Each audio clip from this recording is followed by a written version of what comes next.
are, ghoulies, and here we are once again on Dr. Destruction's Crimson Theater, and there's a little secret surprise in Kenosha maybe a lot of you haven't heard about, and that would be the Mosquitoe Gallery, and we have Randy from the Mosquitoe Gallery joining us tonight because we are showing his favorite movie, Gorgo. I didn't know that had such an effect. It's one of my top. It's on my list. That's where those people that said go green got it. It was go, Gorgo green.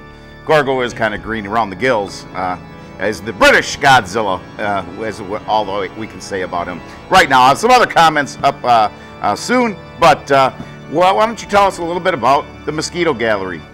Well, the Mosquitoe Gallery features local artists, and we try to pair live music up with an art show. And we do about five to six shows a year, and some of them are thematic in nature.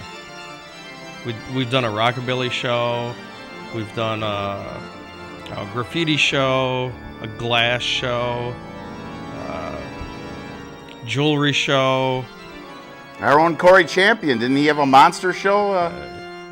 Corey always has a monster. Art is Dead Productions, huh? You're right. I'm really fond of Corey's work. He's a really good local artist, and his work is priced very affordably. Yes, that's good. Affordable. Keep that stuff moving, you know. Keep yourself employed as an artist, which is hard to do, especially if you went to college for art a long time ago.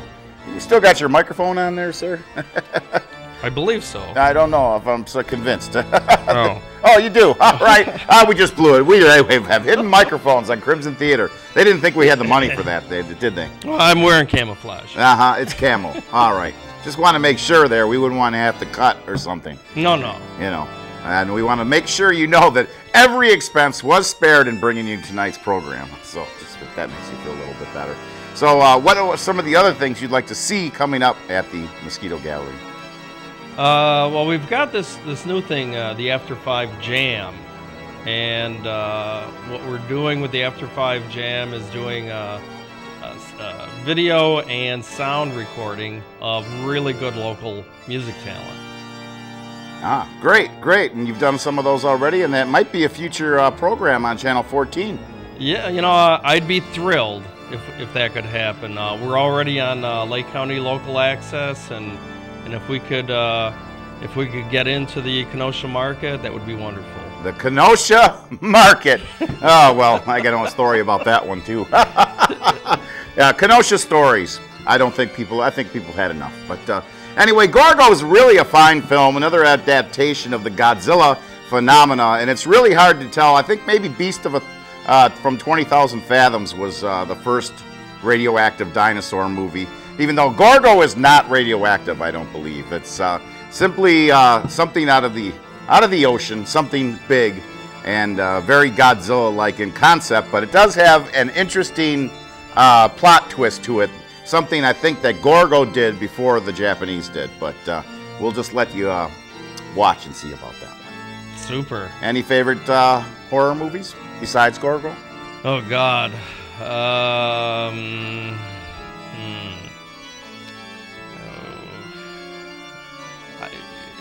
Too numerous. Too numerous. To All right. A single one. All right, we'll get numerology down here yet on Crimson Theater, but you're going to get right into it.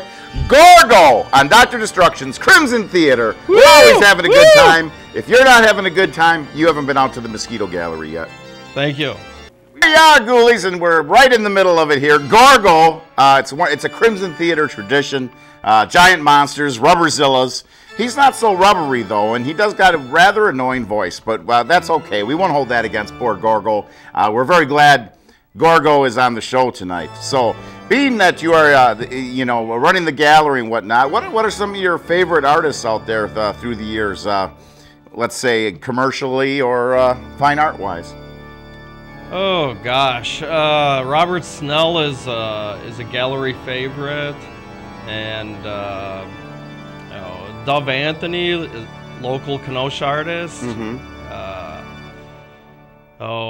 Peter Patterson Glass. Corey Champion. Corey Champion. I think you get Dennis Bayuzik out there. I think he's, you know who Dennis is? Professor from Parkside. He's sort of my mentor. I think he'd be a real good exhibit, and they've retired. They've said he's gone to pasture. I'm sorry, Dennis. No, if you're I watching haven't this. met Dennis yet. Dennis is an incredible talent. Well, he was a professor for many years at Parkside, and you know, a lot of people get into the painting classes at Parkside, think they're going to just kind of do whatever they want, but it's really about painting still lifes. No. And people just don't really want to do that. They don't want that discipline. But he would sit there with the class and do a still life, exactly what he expected the class to do. Of course, blowing away all the students, but it was a good thing because, you know, you really would learn from him. And he just has a very interesting style, worth checking out here. And definitely Mosquitoe Gallery is worth checking out. And how can one get in touch with the Mosquitoe Gallery via social internet sites or addresses? Well, we've got a website, www.mosquitoe.net. We're on Facebook. We're on YouTube. So and you can always call. Could always just call the Mosquitoe Gallery. Or drop in. Or just drop in. You're there quite a bit, right? 9 to 5, Monday through Friday. Oh, wow. That's how to keep the art moving, for sure. I want to let you know, my band, Roosevelt Dolls, will be doing a memorable performance at the Port of Kenosha Beverage House, otherwise known as the Port. That's March 14th, and that'll be the first time we've played there in 13 years, even though myself and drummer Danny Torres were the very first band to ever play at the Port of Kenosha Beverage House. Wow. Way back in 1985. That's a few years back. And we're looking forward to our triumphant return. A lot of stuff coming up that way. You know, I got to get more involved in the performance thing, you know. Going to conventions and sitting there with your pictures is a lot of fun, as long as the money's coming in. But if otherwise, I want to be up there doing something and actively doing art. And we were talking about something about bringing some body painters out to the Mosquitoe Gallery. Well, we had some body painting for a graffiti show that we did, and it was really added another element to the show that was well received by everybody that attended. Oh, that's a very popular thing right now, is that body painting, and I think it's kind of an offshoot of Face Off that's very popular on Sci-Fi. And I don't want to make anyone angry, but if I have to see one more ghost hunting show where they're walking around with their infrared light on, oh, did you hear that? Did you hear that? Did you see that? You know what? No, I didn't see anything or hear anything in the full time I've watched them shows. Have you ever watched some of that stuff? No, I try not to. No. I'm not just saying there's no such thing as ghosts, but I'm just saying I ain't seen it on the Sci-Fi Channel. So Face Off is doing a much better job, and so we're looking forward to maybe a Dorian Gray art show with some body painting. No, I am looking forwed to that. So that ought to be a lot of fun. That sounds wonderful. We'll have to have an update, Stu, very, very, very soon. We will. The update will be maybe a Facebook announcement or maybe on your next show. My next show, if there is one after this one. Kill me. Anyway, Ghoulies, you get right back into it. That's right. Gorgo on Dr. Destruction's Crimson Theater, where the body painting is coming. I will apply the pasties.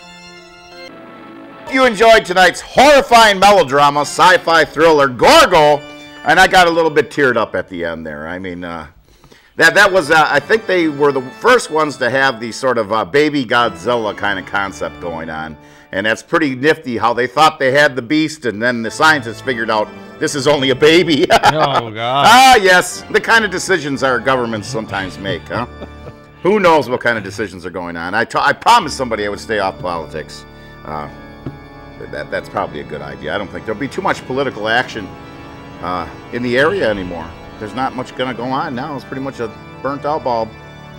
Well, yeah, when there's no people to govern, you know. They're busy doing something else. I don't know. Politics isn't that important then. Well, if you see the posts, I don't know. Maybe it's just localized to this area, but old Scotty Walker's trying to steal #1 goofball away from Obama. And what scares me the most is he'll turn out to get elected. Can you imagine that? We'll be looking at what then? Oh, we could be looking at 12 to 16 years of horrible. No, it's already been 16 years of horrible, and we're going to get maybe 8 more. That doesn't matter. No matter who becomes president, immediately the caricatures start coming out in the funny paper or in the political cartoons. Characters have big ears. They drew the big ears on Bush, then they drew them on Obama. Did you notice that? That's just kind of a thing. Maybe presidents just have big ears. Oh, cartoons and presidents walk hand in hand. Speaking of which, it was just, we were talking before about that, it was just the anniversary of when Teddy Roosevelt was in Milwaukee, and he got shot point blank and basically was saved by his speech that he had in his coat.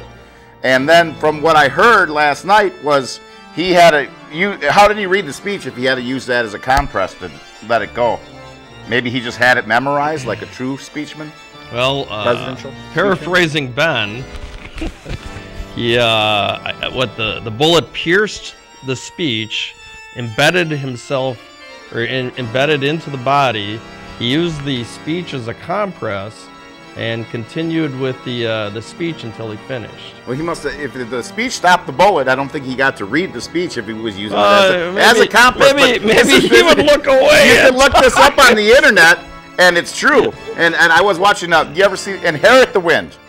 Ghoulies, you got to check that one out simply because it has Frederick March and Spencer Tracy in a courtroom drama involving evolution. And basically those guys both played Dr. Jekyll and Mr. Hyde. So, yeah, they're both from Wisconsin, and they're going at it, okay, back and forth. It's hilarious with the two Jekylls going on. And then, so they're going back and forth. And finally, Spencer Tracy puts Frederick March on the stand over a biblical issue and his knowledge of the Bible. And he quotes a man that said that they determined the exact date of creation. That was, it was 4004 BC on October 23rd. What day of the week? I don't know. I don't think there was a week yet because God wasn't done creating. It took him 7 days. Oh. So that's that one, and that kind of gets brought up in this movie, which is crazy. But that was determined to be, just mentioned in this movie. So I looked it up, and lo and behold, there was someone that did proclaim that they had figured out the exact date of creation. Who am I to say? Well, hopefully the catalyst started right here in Kenosha. Of course, it must have emanated from here, and that's why nothing ever came back. They went out into the wild and said goodbye. And the mass just grew and grew, which would make this the epicenter. Though. I don't know. It's just sad that so much attention was wasted on this casino, and now it's gone. Ugh. And then the other thing that really blindsided me too is like, wait a minute, we got the deal going. They're coming to Kenosha. All's good. They're bringing all these jobs to Kenosha. Then in a last-ditch effort, they're going to try to bribe Walker by giving Milwaukee $250 million. Wait, wasn't someone thinking we could have got that $250 when the deal was alive? What would $250 million do for downtown Kenosha? It would be amazing. So that money there was money lying under the surface there that I don't know. We just won't talk about it. Maybe we could succeed to Illinois, the state of Kenosha, and the city of Kenosha. We become Illinois, but that state's I don't know if you want to do that either. That's pretty screwed up too. And I think maybe maybe an island state. It's just funny that I had to say Inherit the Wind, which really revolves around Christianity and a fight against evolution in a small town. This black and white movie with Spencer Tracy and Frederick March. Interesting timing to have that on with all that's going on with the world, and then of course a hopeful presidential candidate acting just like a small town preacher from 1960. It's kind of it's just all surreal there for those of us who catch a movie now and then. But who knows what the real agenda is? Well, I'm hoping actually the someone that we've never met before emerges from the political landscape. That's not in the picture now. And the Democrats even got a candidate? I haven't seen nobody. I don't know. Hopefully the whole campaign at this point is extremely embryonic. That's all I can say. Mm-hmm. Well, there you go. I don't know. Maybe I talk too much about politics. You know me. I'm my profession. I'm the doctor. It's horror movies. But everybody's got to have a hobby. In local politics, oh boy, that's fun too. Yeah. There's always something going on.